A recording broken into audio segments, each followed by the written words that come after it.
Yes, Your Honor. Okay, As so- I have said, I will stand by. I am humbled by my experience, Your Honor. I'm With sure this, you're Your Honor, but Mr. Colonel Grijaldo, I will stand by with my statement you have to under understand oath one in thing. the Senate, Your You have Honor. to understand and I one would like thing to lang po. invoke my One right thing lang po. to self-incrimination, Your Opo, Honor. but you have to understand one thing, Colonel Grijaldo. Okay lang po yun kung para sa'yo. Ang problema ho, ang dami mong dinamay eh. Kung para sa'yo lang yon, hindi sana natin gagawing issue to eh. Ngunit ang idinamay mo dito ay mga taong walang kinalaman o mga inosente.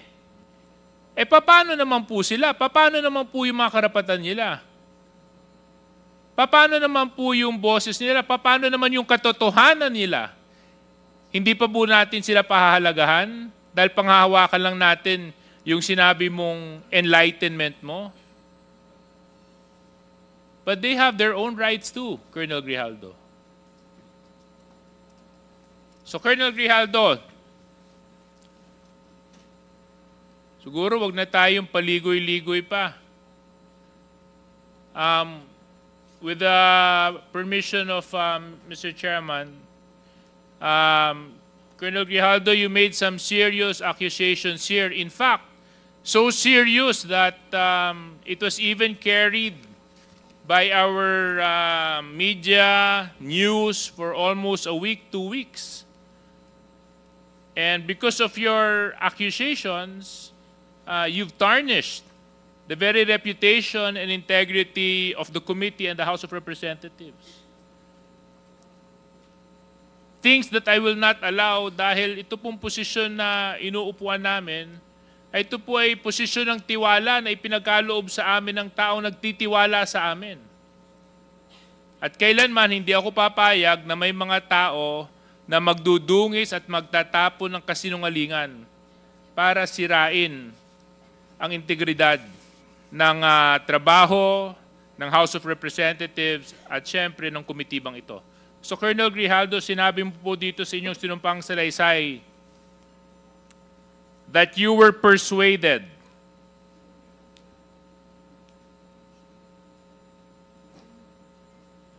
Your Honor, and you said, ikaw naman, Colonel, ganito lang yan. Alangan namang walang insidente o mangyayari sa panahon na yon. I answered that I served as COP, Chief of Police in Mandaluyong during COVID-19 pandemic, and there were less crimes committed and we did not receive any reward from anyone. I added that we only receive funds as additional MOOE support fund for the Peace and Order Fund of the LGU. But dito po sa earlier part, sinabi mo that you're persuaded. Is this true, Colonel Grijaldo? Your Honor, I will stand by my statement in the Senate under oath, Your Honor, and I would like to invoke my right for self-incrimination, Your Honor. That is out of order. Let it be of record that the statement made by this resource person is out of order. Please continue, Congressman Suarez. Number 17, sinabi nyo dito, I then respectfully told Congressman Dan Fernandez that anyone can debunk my statement if I confirm the testimony of Colonel Garma about DDS in 1999. Since I was not a member of the PNP at that time and I have no knowledge as to the reward system. Additionally, I said that the work of policemen are noble that requires great sacrifice even without reward or award. It is our moral obligation and a call of duty to serve our country and our people. If I may continue, Colonel Grijaldo. At sinabi mo, Congressman Dan asked me, Colonel Garma, anong masabi mo sa kanya tungkol kay Barayuga? I politely told him I cannot comment on the case when I respectfully answered him, Sir, mahirap yan. Kasama kami sa nag-iimbestiga at hindi ko alam kung anong kinalaman niya at may investigasyon din kami, baka ma-incriminate ako, sir. Tama po ba ito, Colonel Grijaldo? Your Honor, Yes or no lang po, ah. I will stand by my statement in the Senate under oath, Your Honor, and I would like to invoke Mr. my Chair, right again. for self-incrimination, Mr. Chair. Your Honor. Again, the resource person is out of order, Mr. and Chair. let it be of record that he is continuously disrespecting this committee by refusing to answer appropriately to the questions propounded by the member. Alam mo, Colonel, if I may, DSJJ, binibigyan ka namin ng pagkakataon dito eh. Noong nasa Senado ka, ang tapang-tapang mo eh. Bakit dito ay mo magtapang ka rito? Ipakita mo yung the same candor, the same tapang na pinakita mo doon. Di ba? Bakit hindi mo gawin yan dito ngayon? Nagtatago ka sa likod ng right against self-incrimination eh. Tinatanong sa'yo, relevant question. Matapang ka lang doon sa Senado kasi may kakampi ka. Dito ka magpakita ng tapang mo. Hindi yung nandoon ka lang. Alam mo, ang mahirap kasi sa'yo, gusto lang nating malaman ang katotohanan sa likod nito. Ang dami mo ng ginawa eh. Dinamay mo pa yung mga kasama na, hindi dahil sa kasama namin sila, kundi hindi tama ang nangyari at ginawa mo. You are trying to besmirch the reputation of this committee. Itong committee ito, hindi ito gawa-gawa lamang. Ito'y pinapayagan ng ating saligang batas. Ito'y pinapayagan at pinayagan ng 300 mahigit na membro ng Kongreso na kung saan ay merong mandato ng taong bayan. Kaya wag mong pastusin ito. Yung tapang mo, nawawala eh. Tawagin mo yung kakampi mo. Ang hirap, alam mo, Colonel, nag-imbento ka ng kwento. And then you speak about honor. And then you speak about the gospel of that was given to you by a priest, talking about honor, and which, alam mo ba kung bakit mayroong honor? Pag hindi ka sinungaling, may honor ka. As simple as that. You're a police officer and you should have kasi, yun ang dito eh. Anyway, DSJJ, you can continue. I totally understand the frustration of our chairman. In fact, it is the same place where I'm extracting my frustration from. No? Kasi nung Senate hearing, napanood ko yung binanggit mo, Colonel Grijaldo, at ako naman, araw-araw, hindi naman araw-araw, na tuwing magkakaroon ng Quadcom hearing, nandito ako. I make it a point I even come early. So, Colonel Grijaldo, you mentioned in your affidavit and even in the Senate hearing that you were coerced. Coerced by certain members of this committee. Totoo ba yun? O hindi? Your Honor, I would like to invoke O my right hindi. for It's a simple self-incrimination, yes or Your Honor. no.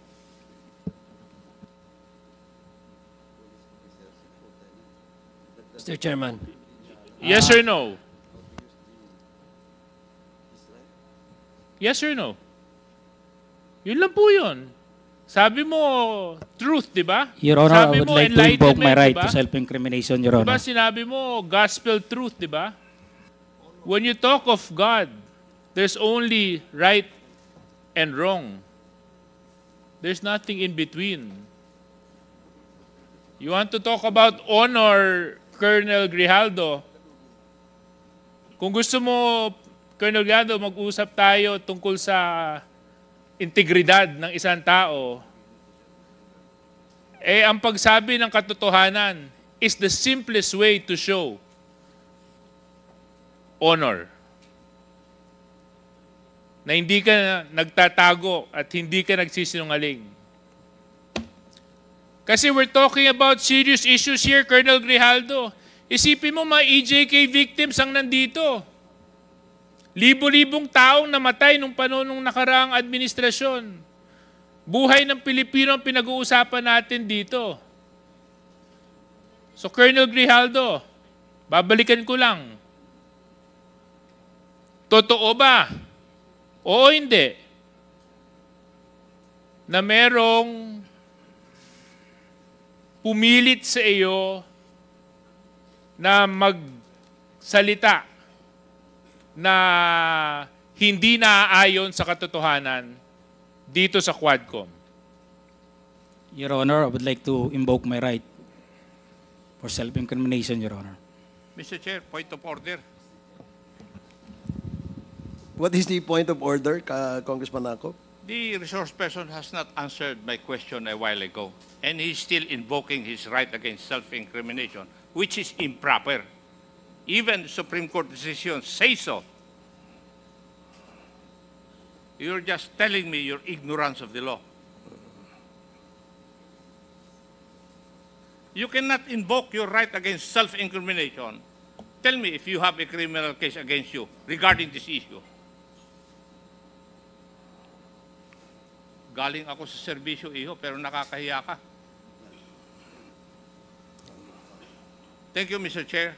Pag ako na magtatanong, Thank you. sasagot ka. Dahil isasite kita in contempt again. Thank you, Congressman Sir Chair. Akop. Sir Chair, just a quick I'm surprised why he became an officer.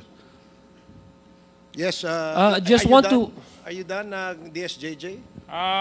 Just a last point lang, Mr. Chair, kay Colonel Grijaldo. Before Congressman Adjong, I know naman may good friend is very generous with his time. Colonel Grijaldo, sa maraming pagkakataon na inimbitahan ka ng Quadcom, pagkatapos mo magsalita sa Senate, hindi ka nagpakita. At ang dinadahilan mo ay meron kang left shoulder injury. Tama po ba yon? Yes, Your Honor.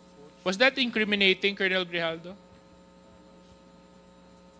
Was that answer to your shoulder incriminating? Hindi naman, di ba? Ang dinadahilan nyo, kaya hindi kayo nakakadalo, dahil maya't maya po kayo ipinapasok sa Pasig Hospital dahil nag-undergo po kayo ng therapy sa inyong kaliwang balikat. Tama po ba yon, Colonel Grijaldo? I have my left shoulder operation, Your Honor. You have your... Left shoulder operation, Your Honor. So inopera din po kayo. Yes, Your Honor. Okay. Tapos, Colonel Grijaldo, ang nakakapagtaka po, yung ilan sa mga pinadala nyo pong mga dahilan kung bakit hindi po kayo makakadalo ay galing sa isang klinika na matatagpuan sa isang mall. Bakit hindi po orthopedic doctor ang nag-issue ng medical certificate ninyo kundi isang clinic na matatagpuan sa isang mall?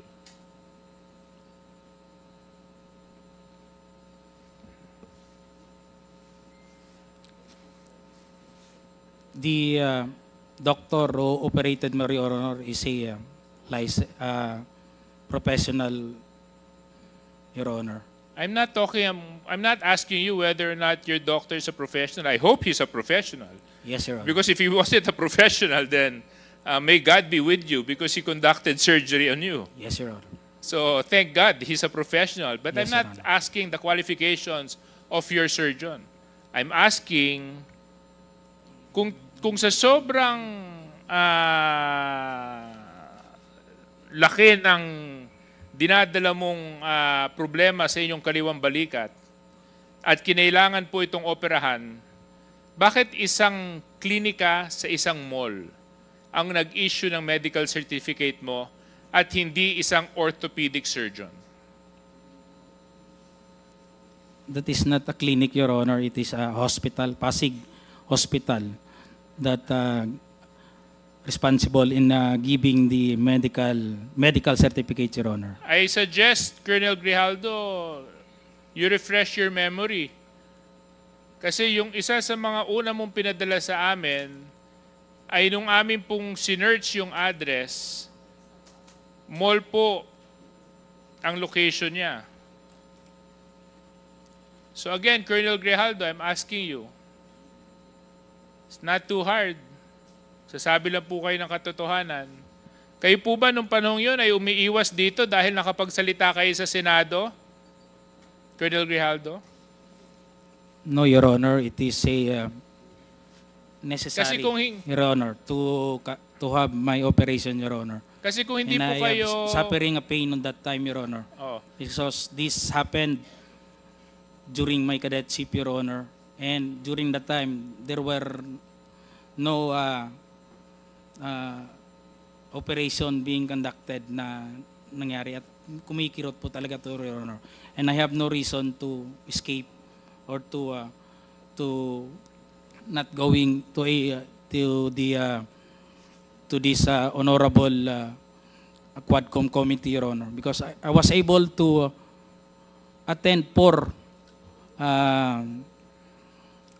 Quadcom hearing, Your Honor, and I was already giving my statement, Your Honor. Opo. Yes, And you were attending. In fact, I would see you in the back. Kaya nga nagulat ako nung nakapagsalita ka ng mga hindi makatarungang mga statements at nakapagbitaw ka sa Senado nung nagkaroon ng hearing doon. Nagulat na lang po ako pagkatapos niyo po magsalita doon, bigla na lang po naging unavailable na kayo. Bigla na lang sumakit ang balikat ninyo. At bigla na lang kinailangan na maoperahan ang balikat ninyo.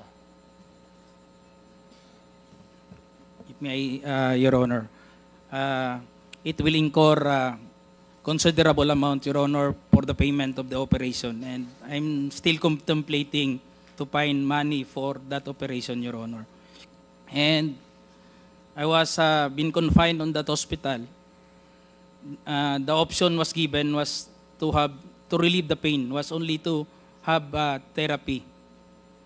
And I asked the doctor for that period na hindi pa ako maka-attend na sabi ko, i-therapy lang muna, Doc. Then, kung makapag-produce na ako ng considerable amount for the payment of the Alam operation, mo, Colonel Grijaldo, I will submit for an operation, Your Honor. Kayo po ay isang police officer. Kung nandito lang sana si Congressman P.M. Vargas, sasabihin niya po sa iyo, papakita niya yung 2 tornilyo niya sa balikat niya. At sinabi niya, pagkatapos po ng operahan siya at lagyan ng tornilyo sa balikat, kinabukasan nagtrabaho na po siya. Kaya yung sinasabi po ninyong konting dislocation at konting operation at naging dahilan para hindi po mag-attend sa mga Quadcom hearings, medyo nakakapagtaka po yun. So anyway, Mr. Chair, I would give my time and to the other interpellators. I would just like, Mr. Chair, to request na sana matapos na po natin itong topic ni Grijaldo and the 2 Kongs so that we can move forward with the other EJK issues. Because it's something that we need to resolve immediately so that we can benefit from the wisdom of Congressman Benny Abante as chairman and to whatever Congressman Dan Fernandez can contribute to Quadcom, Mr. Chair.